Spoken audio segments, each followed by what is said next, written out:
Good morning. Today is Tuesday, April 11th, 2023.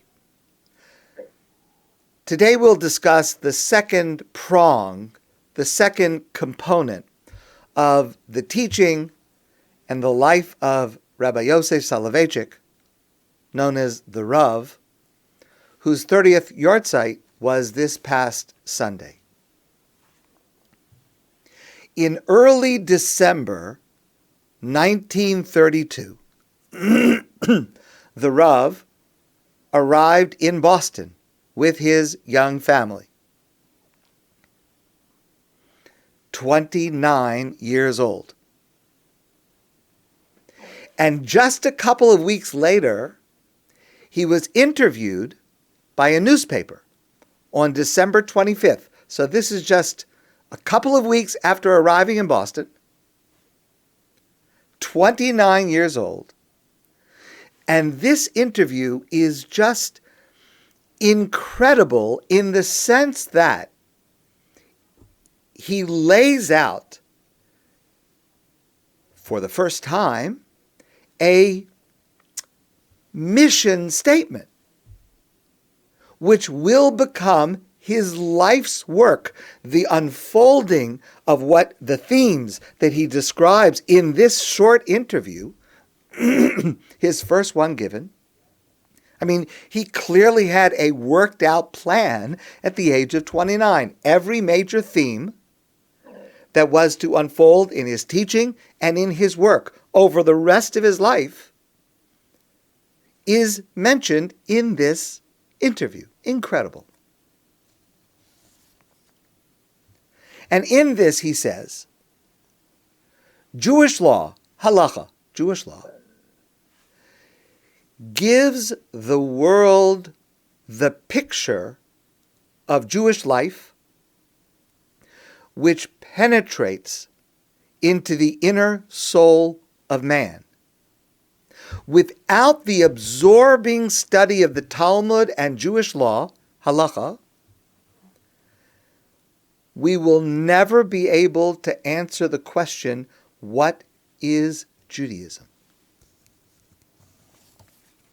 For the Rav, Halacha, Talmudic analysis, Jewish law, provided the meaning of Judaism and provides the prism through which to view life and the world.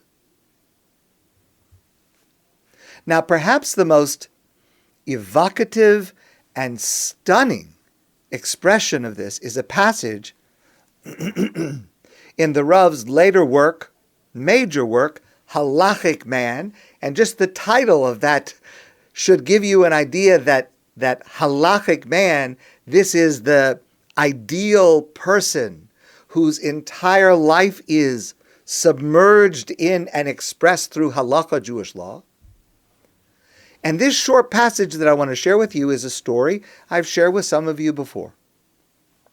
I remember how once, on the Day of Atonement, Yom Kippur, I went outside into the synagogue courtyard with my father just before Ne'ilah. It had been a fresh, clear day, one of the fine, almost delicate days of summer's end, filled with sunshine and light.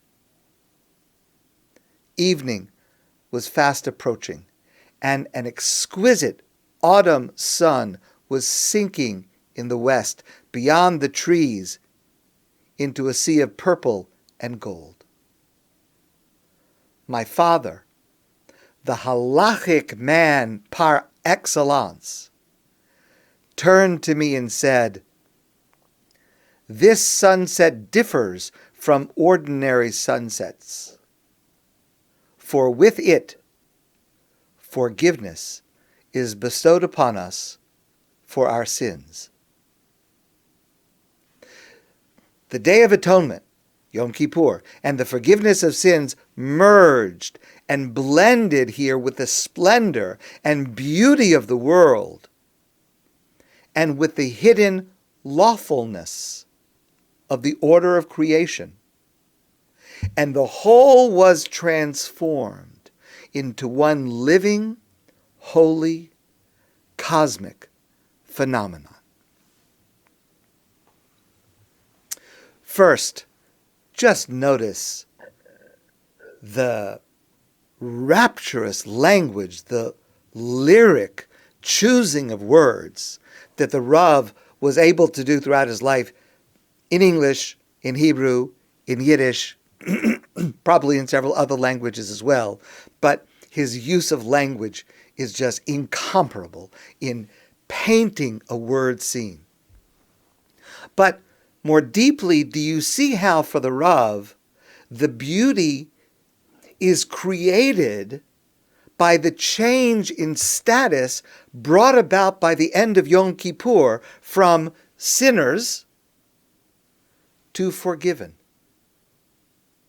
That is the content and the cause of that beautiful sunset.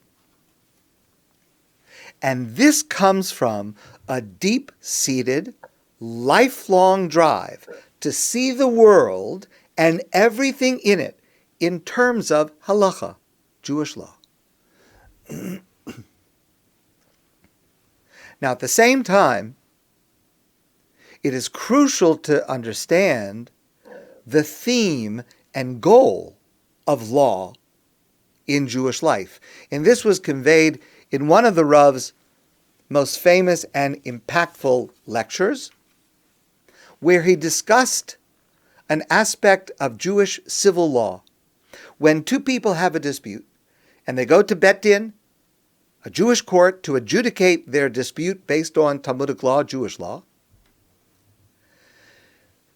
the Talmud says, and the Maimonides explains, that there is a choice. Bet Din will give them a choice. You can either have your case proceed along the basis of din, which means strict justice, strict judgment, the letter of the law, or you can have your case proceed based on pshara, mediation, compromise. And the Talmud says, and the Rambam repeats, praiseworthy is the case that is settled by pshara, by compromise. So the Rav develops this deep understanding of why it is in a legal case overseen by judges, by dayanim, Jewish judges, where we have a full, intricate, formal judicial system with codes and discussions and analysis covering every possible scenario. Why is it that the Talmud and the codes, and in fact, in practice today around the world, two people who go to Bet Din are encouraged to use pshara, to find a compromise? And the Rav gives two reasons. The first is that din pits one party against the other. Strict justice. The dayan, the judge, analyzes the relevant facts, applies the legal sanctions. Law is administered with cold impartiality. One party emerges the victor. His case is vindicated. The plea of the other is denied. Discord and resentment persist even as the court docket is cleared and the case is closed. The legal issue has been resolved, but human bitterness continues to fester. In pshara, however, when there is a mediation, when there is a compromise, social harmony is the primary concern of the dayan, of the judge. The goal is not to be juridically astute, but to be socially healing. The Torah wants the dayan, the judge, to be not only a magistrate, but a teacher and a healer. In its highest sense, justice obtains when people are reconciled. So that's the first reason. Then the Rav gives a second reason.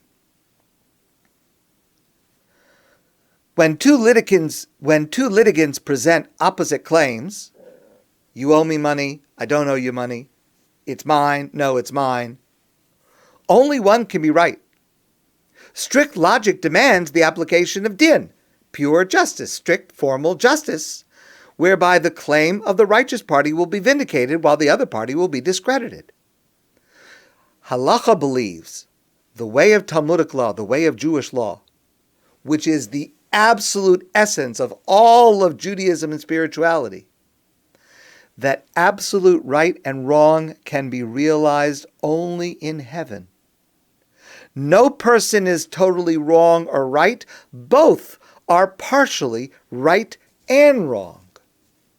Each has some responsibility for the situation and is partially guilty for the misunderstanding, for misleading innuendos, for contributing indirectly to a climate in society which places others at a disadvantage.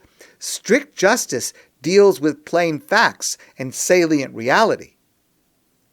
Real responsibility, however, goes much deeper and is obscured from the scrutiny of the court. Metaphysically, no one is entirely absolved in situations of conflict. Justice, therefore, is truly realized only through pshara, compromise, which declares that both parties are both winners and losers. Critically, for the Rav, halacha, law, must be a force for social healing. Allow me to share one more element, one last goal on this immersion in Torah study in how we view the world. In 1974, the Rav attended a Pidyon Haben ceremony, redemption of the firstborn. The baby was the great-grandson of one of the Rav's early students in the 1940s. And what the Rav said at this ceremony, well, I'll let you evaluate it for yourselves. He began by speaking about the secret language of mispar hadoros. Now, literally that means the number of generations, but the Rav understands this to mean the uniting of generations, the way in which generations, which one comes after the other, in a line, but from a Jewish point of view, they are all connected. Mispar hadoros, the uniting of generations. Now, this sounds like a very abstract concept, maybe a Kabbalistic, mystical concept, but listen carefully. This is not just an abstract idea, but an ongoing experience for me, the Rav says. This idea becomes real every time I enter the classroom. My classroom is crowded with boys who, as far as age is concerned, could be my grandchildren.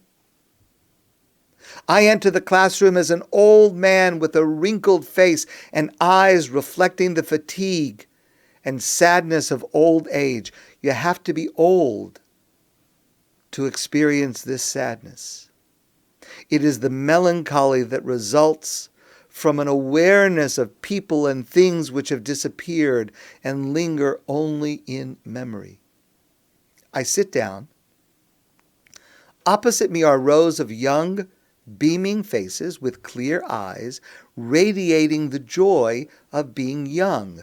When I enter the classroom, I am filled with despair and pessimism. I always ask myself, can there be a dialogue between an old teacher and young students, between a teacher in his Indian summer and boys enjoying the spring of their lives, I start the class without knowing what the conclusion will be.